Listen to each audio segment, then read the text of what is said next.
You can do surface retopology automatically by going to the port surfacing and then create a box.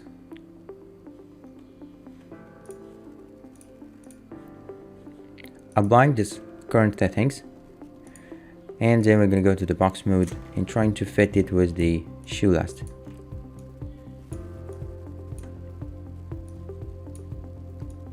Add a transparency to the subdivision and then continue work.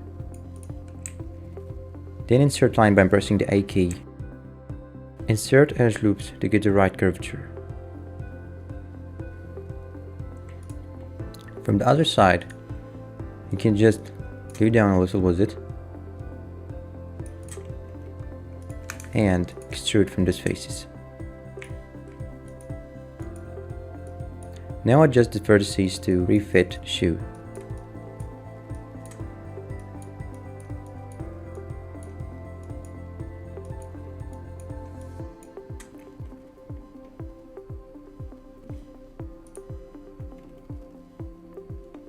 After that, you just subdivide more.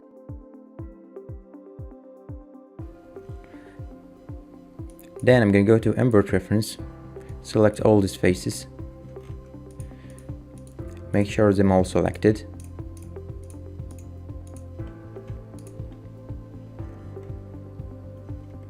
Press apply.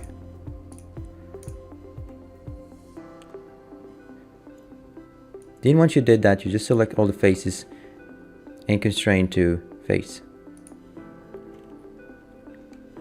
Select override constraint and select no tangency.